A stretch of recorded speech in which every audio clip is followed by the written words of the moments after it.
child known as Tartaglia, the 11th of the Fatui harbingers. With extraordinary skills in combat, Childe wasn't always the warrior he is today. His backstory is much more detailed than the Liyue storyline led on, and to know that, we should go back in time when everything was calm and peaceful, when Childe was still a young kid known as Ajax. Not much of an... However far away my motherland may be, we all live under the same sky. That snow-white moon. My family must be able to see it too. I hope my siblings... I hope that they have turned out to be formidable warriors as well. Born in a seaside village called Morbsak in Snezhnaya and living with his parents and three younger siblings who he mentions a lot, Anton, Tonia, and Tusser, he enjoyed ice fishing with his father, which was not an easy task, but it was always accompanied by his father's unending tales of adventure. After all, Ajax took his name from his father after some hero's tale. This sparked a desire within him longing for an adventure of his own. I once ventured deep into the abyss and came face to face with an enormous beast. I don't know its name. All I know is the sight of it chilled me to the bone. But mark my words, one day I will march back in there and behead that beast. And you, comrade, will be my witness.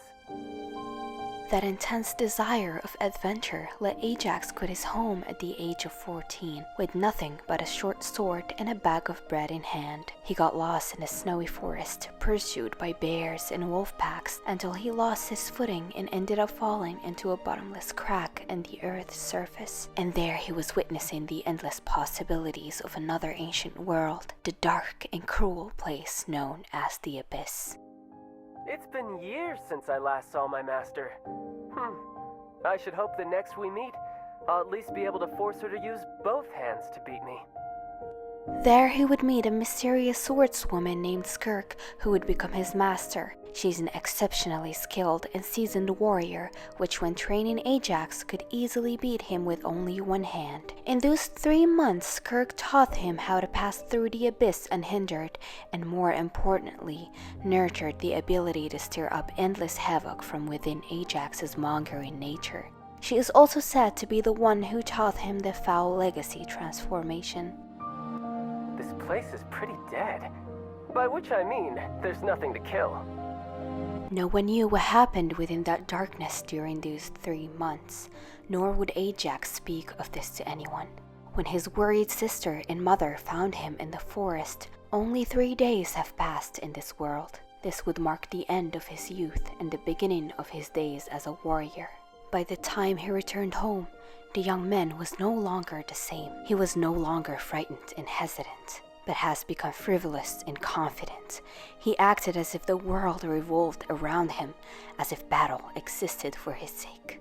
In the eyes of his father, that third son that he had so worried about had changed for the worse, bringing much uncalled for havoc to the village, that his father had no choice but to enroll his son into the Fatui, hoping that the strict military training could hone his son's temper. But he was soon disappointed as he watched the fully armed guards getting beaten up by a mere child.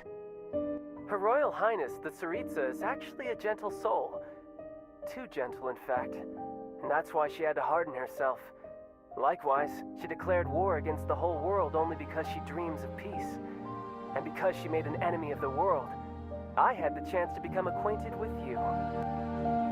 Ajax's behavior didn't go unnoticed by Pulcinella, the 5th harbinger, as they inducted him into the Fatui under the pretext of meting out punishment and ordering him to start from the bottom serving the Tsaritsa. His insatiable desire of conquest would thus be constantly satisfied in fighting for the Fatui, until at last he was chosen to become the 11th harbinger, donning the name of Tartaglia of Childe, which means young master or young lord, and becoming one of the most powerful people in Snezhnaya. He still remembers to this day clearly the moment he obtained his delusion in front of the Tsaritsa, where the jester, the very first of the Fatui harbingers, personally pinned it into him, after he swore an oath of fealty to the Tsaritsa.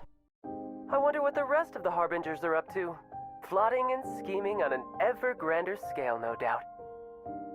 For under the cheerful and confident appearance lies a deadly swordsman. He is the youngest of the harbingers and doesn't seem to fit in well with the others, and is at odds with their methods. Childe is a proud man of his word. Even if the promise he makes is absurd, he will never break it. I am the least adept with a bow, and that is precisely why I must master it. At a very young age, Tartaglia already seemed to be a skilled slaughterer with mastery of many forms of martial arts and every weapon besides the bow, which he currently uses to better his skills as well as giving him more of a thrill when he wins fights using it. Since his personality tends to invite unwanted trouble, the other harbingers try to get him sent on missions to places as far from Snezhnaya as possible to avoid the fallout. The other harbingers prefer to keep low profile. Childe, on the other hand, is the complete opposite. Childe's respect for the Tsaritsa is a bit particular. It's not just because she opened the way for him to find an ambience of looming battles, but because of the way she looked upon him. She was not only the cryo-archon, but a true warrior. Remember, comrade, one day I will conquer the world. Even though Childe is a Fatui harbinger that hardly sees himself as human and more as a weapon, and someone that I personally think needs some massive therapy, he is an honest man and always true to himself, a very caring older brother as we've seen in his story quest with Tusser, who is an absolutely adorable kid that I would like to see again, but well, that's not the point here. Childe is never afraid to be himself and made that clear from the very first time he's met the Traveler that is a bad guy, and that makes him a very interesting villain for me. He respects the Traveler and considers them his friend, his comrade, and even invited them to his home in the motherland. I am very curious of what the future holds for him and very looking forward to see him again. Alright, that was all for today's video. Let me guys know in the comments who should I do next. Albedo, Venti, Kaya, or Kazuha. I'll let you guys choose between these. Well, see you guys in the next video. Goodbye!